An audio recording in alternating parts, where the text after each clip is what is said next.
Hello traders, কি অবস্থা সবার? আমাদের আজকের মার্কেট আপডেট ভিডিওতে আমরা ফিয়ার অ্যান্ড গ্রিড ইন্ডেক্সের সাথে সাথে বিটকয়েনের ইটিএফ এর কি অবস্থা, এক্সচেঞ্জ নেট ফ্লোর কি অবস্থা, এই টোটাল বিষয়গুলো নিয়ে আমরা কথা বলবো। তো চলুন আর দেরি না করে ভিডিওটি শুরু করা যাক।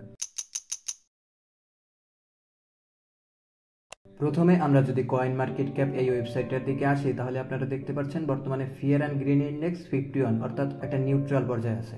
নিউট্রাল পর্যায়ে আছে, এখান থেকে আমরা যেটা আইডিয়া করতে পারি যে এখন মার্কেটে যদি আমরা এন্ট্রি নিতে চাই বা এন্ট্রি নেওয়ার কথা চিন্তা করি, তো সেক্ষেত্রে আমাদেরকে অবশ্যই কিছু কিছু বিষয় মাথায় রাখতে হবে। প্রথম হলো যে বিটকয়েনের প্রাইস, টোটাল মার্কেট ক্যাপের কি অবস্থা, এই বিষয়গুলো মাথায় রেখে তারপরে আমাদের এন্ট্রি নিতে হবে। এরপরে যদি আপনারা একটু ক্রিপ্টো অ্যাভারেজ আরএসআই এর দিকে দেখেন, তাহলে এটাও মোটামুটি একটা নিউট্রাল পর্যায়ে আছে, অর্থাৎ ওভারবট বা ওভারসোল্ড কোনো জনের দিকেই নাই। এই বিষয়টা আমরা আরো ক্লিয়ার হব যখন আমরা বিটকয়েন বা টোটাল মার্কেট ক্যাপের চার্টে অ্যানালাইসিস করব, তখন এই বিষয়টা আমি আপনাদেরকে আরো ক্লিয়ার ভাবে বুঝিয়ে দেবো যে কিভাবে আপনারা এই দুইটা মেট্রিক্স এখন সবচেয়ে ইফেক্টিভ ভাবে ইউজ করবেন। তো এরপরে যদি আপনারা একটু মার্কেটের অবস্থা দেখেন, তাহলে দেখতে পাচ্ছেন যে লাস্ট 7 দিনে বিটকয়েনের প্রাইসে 7%, ইথেরিয়ামের প্রাইসে 10%, এক্সআরপিতে 5%, মোটামুটি প্রায় সকল কয়েনেই আমরা লাস্ট 7 দিনে একটা পাম্প দেখতে পেয়েছি। এরপরে আপনারা যদি একটু বিটকয়েনের ইটিএফ এর দিকে চান, তাহলে আপনারা দেখতে পারবেন যে গত কয়েকদিনের সেলিং এর পরে লাস্ট 3 দিন থেকে বিটকয়েনের ইটিএফ এ আমরা একটা ইনফ্লো দেখতে পাচ্ছি, অর্থাৎ এটা মার্কেটের জন্য একটা বুলিশ সেন্টিমেন্ট হতে পারে, কারণ বড় বড় প্লেয়াররা যখন মার্কেটে ইনভেস্ট করে তখন আসলে মার্কেটে আমরা মুভ দেখতে পাই। আমাদের মতো যারা রিটেইল ইনভেস্টর আছে তারা তো আসলে মার্কেট মুভমেন্ট করাতে পারি না, আমরা আসলে এই যে বড় বড় প্লেয়ারদের জন্য বসে থাকতে হয়। এরা যখন মার্কেটে বাইং করে বা মার্কেটে বড় মুভমেন্ট করে, তখনই আমরা মার্কেটে একটা বড় ভোলাটিলিটি দেখতে পারি এবং মার্কেটে এক ধরনের বাইং বা সেলিং অপরচুনিটি আসে। সো যদি এই নিউজগুলো আপনারা সবার আগে পেতে চান, তাহলে আপনাদের উদ্দেশ্যে আমার একটা রিকোয়েস্ট থাকবে, সেটা হলো যে আপনারা ডেসক্রিপশনে দেওয়া লিঙ্ক থেকে আমার টেলিগ্রাম চ্যানেলে জয়েন হতে পারেন। এখানে আমি ক্রিপ্টো মার্কেটের যত ধরনের আপডেট যত তাড়াতাড়ি দেওয়া যায় আমি দেওয়ার চেষ্টা করি। এরপরে আপনাদের সামনে আমি আর একটা মেট্রিক্স দেখাবো, সেটা হলো যে বিটকয়েনের এক্সচেঞ্জ আউটফ্লো এবং ইনফ্লো, অর্থাৎ এই নেট ফ্লোটা আসলে কি অবস্থা আছে। তো আপনারা দেখতে পাচ্ছেন বর্তমানে বিটকয়েনের যে এক্সচেঞ্জ নেট ফ্লোটা আছে, অর্থাৎ এটা মূলত আউটফ্লোর দিকে গেছে। সো এই জিনিসটা দিয়ে আপনারা যেটা প্রেডিক্ট করতে পারেন যে যখন বিটকয়েনের যে নেট ফ্লোটা যখন নেগেটিভের দিকে যায়, অর্থাৎ যখন ইনভেস্টররা বিটকয়েন এক্সচেঞ্জে কিনে তারপরে তাদের প্রাইভেট বা হার্ডওয়্যার ওয়ালেটে স্টোর করে, সো তখন তারা মূলত এই বিটকয়েন গুলো এক্সচেঞ্জ থেকে বাইরে নিয়ে যায়। সো এটা মূলত মার্কেটের একটা বুলিশ সেন্টিমেন্ট। এটা দ্বারা বোঝা যায় যে আসলে ইনভেস্টররা যারা আছে, যারা বড় বড় ইনভেস্টর, তারা তো আসলে $1, $2 বা $5, $10 ইনভেস্ট করে না, তারা তো আসলে মিলিয়ন মিলিয়ন ডলার ইনভেস্ট করে। তো তারা কখনোই তাদের এই যে বড় ইনভেস্টমেন্ট গুলো এগুলো তারা এক্সচেঞ্জে রাখতে চায় না। তো সেজন্য তারা চায় যে তাদের যে ওয়ালেট গুলো আছে, সেটা হার্ডওয়্যার ওয়ালেট হতে পারে বা ধরেন যে কোল্ড ওয়ালেট হতে পারে, ওই ধরনের ওয়ালেটে তারা তাদের ফান্ড গুলো ট্রান্সফার করে রাখতে। তো এই জন্য যখন মূলত এক্সচেঞ্জ থেকে বিটকয়েনের আউটফ্লো হয় বা এক্সচেঞ্জ থেকে বিটকয়েনের যে নেট ফ্লো সেটা নেগেটিভের দিকে যায়, তখন আমরা প্রাইসে একটা আপওয়ার্ড মোমেন্টাম দেখতে পারি। সো যদি আপনারা ম্যাক্রো এবং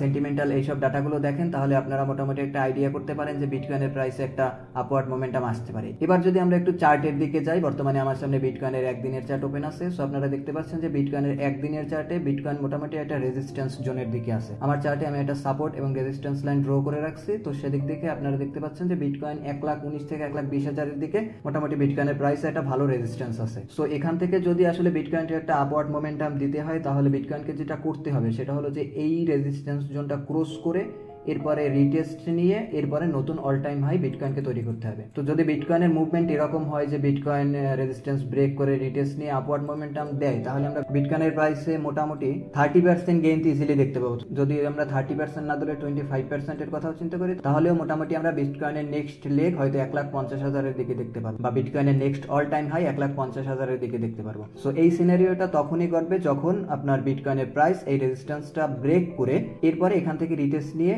নতুন একটা লেগ তৈরি করবে। হয়তো হতে পারে যে এখানে যদি আপনার ভলিউম বেশি হয় এবং যদি হঠাৎ করে মার্কেটে একটা বুলিশ সেন্টিমেন্ট তৈরি হয়, তাহলে সেক্ষেত্রে আপনার রিটেস্টটা প্রথম ক্ষেত্রে নাও নিতে পারে, দেখা যায় প্রাইস একটা আপওয়ার্ড মোমেন্টাম আসার পরে রিটেস্ট নিতে পারে। তবে রিটেস্ট একবার নিতেই হবে যদি বিটকয়েনের প্রাইস একটা প্যারাবোলিক মুভমেন্ট আসতে চায়। আর একটা বিষয় সেটা হলো যখন এখান থেকে ক্রস করে উপরে উঠবে, তখন উপরের যে সেকশনটা আছে, যে পোর্শনটা আছে, এখানে যে সকল শর্ট ট্রেডার আছে তাদের অনেক বড় একটা লিকুইডেশন পড়ে আছে। সো যদি এখান থেকে প্রাইস উপরের দিকে যেতে চায়, তাহলে অবশ্যই মার্কেটে একটা বড় ভলিউম লাগবে। অনেক বড় একটা ভলিউম ব্যতীত আমরা এই ধরনের মুভমেন্ট আসলে দেখতে পাবো না। এই বিষয়টা আপনারা মূলত এই যে টোটাল মার্কেট ক্যাপ এই চার্টে আসলে আপনারা বুঝতে পারবেন। আমাদের আগের মার্কেট আপডেট ভিডিওতে আমরা বলছি যে টোটাল মার্কেট ক্যাপে $4 ট্রিলিয়ন দিকে একটা স্ট্রং রেজিস্ট্যান্স। সো যখনই মার্কেট ক্যাপ $4 ট্রিলিয়ন কাছাকাছি গেছে বা $4 ট্রিলিয়ন উপরে গেছে, তখনই মার্কেটে একটা কারেকশন আসছে এবং মার্কেট মূলত $4 ট্রিলিয়ন উপরে সাস্টেন করতে পারেনি। সো যদি বিটকয়েন একটা আপওয়ার্ড মুভমেন্ট আসতে হয় বা টোটাল ক্রিপ্টো মার্কেট একটা আপওয়ার্ড মুভমেন্ট আসতে হয়, তাহলে অবশ্যই টোটাল মার্কেট ক্যাপকে $4 ট্রিলিয়ন উপরে সাস্টেন করতে হবে।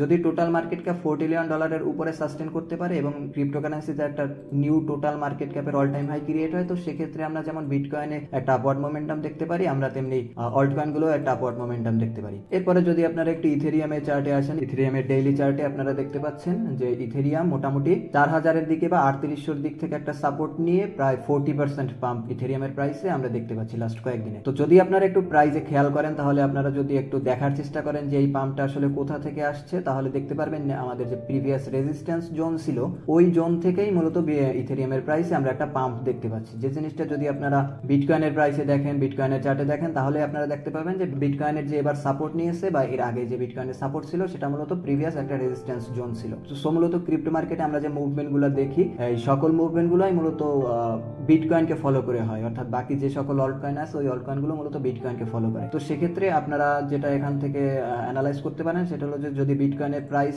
নতুন অল টাইম হাই ক্রস করে, তাহলে আমরা ইথেরিয়ামেও হয়তো বিটকয়েনের দেখা দেখি একটা নতুন অল টাইম হাই দেখতে পাবো এবং ইথেরিয়াম মোটামুটি 4800 থেকে 5000-এর যে রেজিস্ট্যান্সটা আছে এই রেজিস্ট্যান্সটা ক্রস করতে পারবে। যদি এই রেজিস্ট্যান্সটা ক্রস করতে পারে এবং এর উপরে সাস্টেন করতে পারে, তাহলে আমরা ইথেরিয়ামে নতুন অল টাইম হাই হয়তো দেখতে পাবো। আর একটা বিষয় আপনারা হয়তো জানেন যে Q4-এ অর্থাৎ বছরের যে শেষ 3 মাস থাকে, এই 3 মাসে মূলত ক্রিপ্টো মার্কেটে আমরা বড় ধরনের পাম্প দেখতে পাই। আপনারা যদি দেখেন যে লাস্ট 3 মাস অর্থাৎ বছরের যে লাস্ট 3 মাস Q4-এ বিটকয়েনের এভারেজ রিটার্ন 85%, অর্থাৎ এটা থেকে আপনারা একটা আইডিয়া করতে পারেন যে Q4-এ আসলে বিটকয়েনের প্রাইস একটা আমরা বড় ধরনের পাম্প দেখতে পাই বা ওভারঅল ক্রিপ্টো মার্কেটে একটা বড় ধরনের পাম্প দেখতে পাই। এছাড়াও অক্টোবর মাস নিয়ে তো ক্রিপ্টোকারেন্সিতে একটা কথাই আছে যে অক্টোবর মাসটা মূলত ক্রিপ্টোকারেন্সিতে অক্টোবর নামে পরিচিত এবং নভেম্বর ডিসেম্বর মাসেও আমরা ক্রিপ্টোকারেন্সিতে মোটামুটি একটা পাম্প আশা করতে পারি। বছরের শেষ কোয়ার্টারে যেহেতু বাজারে লিকুইডিটি বাড়ে, বাজারে মানি ফ্লো বাড়ে, ওই জন্য যে সকল হাই রিস্ক ইনভেস্টমেন্ট আছে ওইগুলোর দিকে ইনভেস্টররা বেশি ঝোঁকে এবং আলটিমেটলি ক্রিপ্টো মার্কেটে আমরা একটা আপওয়ার্ড মোমেন্টাম দেখতে পাই। আর একটা বিষয় আপনারা যদি খেয়াল করেন, আপনাদের আমি গত ভিডিওতে বলেছি যে গোল্ডের মার্কেট এবং ইউএস স্টক মার্কেট সহ বাকি যত স্টক মার্কেট আছে, যেমন ধরেন যে চায়নার স্টক মার্কেট বা জাপানের স্টক মার্কেট, এই সকল ধরনের স্টক মার্কেট বর্তমানে নিউ অল টাইম হাইতে চলতেছে বা একটা আপওয়ার্ড মোমেন্টামে চলতেছে। সো এখান থেকে আমরা ধারণা নিতে পারি যে বিটকয়েনে এই জিনিসটা ফলো করবে এবং বিটকয়েনে আমরা একটা আপওয়ার্ড মোমেন্টাম দেখতে পারি। আরও একটা বিষয় সেটা হলো যে যখন ইনভেস্টররা লো রিস্ক ইনভেস্টমেন্ট থেকে একটা প্রফিট করে, তখন তাদের প্রফিটটা তারা চেষ্টা করে যে হাই রিস্ক ইনভেস্টমেন্টের দিকে ডাইভার্সিফাই করতে। যেহেতু তারা অলরেডি একটা সার্টেন অ্যামাউন্টের প্রফিট করে ফেলছে, তাই তাদের কিছুটা লস হলেও সমস্যা নয়, ওই জন্য তারা চেষ্টা করে যে হাই রিস্ক যে সকল ইনভেস্টমেন্ট আছে, যেমন ধরেন যে ক্রিপ্টোকারেন্সি, এই দিকে ইনভেস্ট করতে।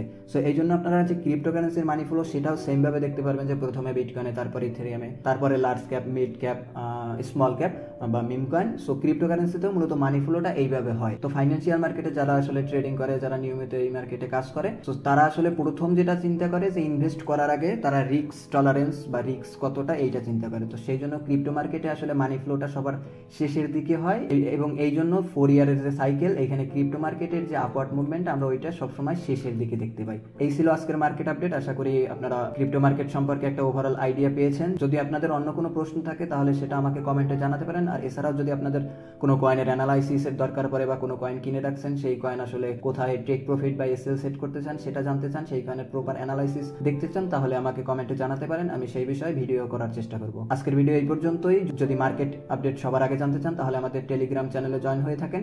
আর ভিডিওটা ভালো লাগলে অবশ্যই ভিডিওতে একটি লাইক দিয়ে আমাদের চ্যানেলে সাবস্ক্রাইব করে রাখবেন।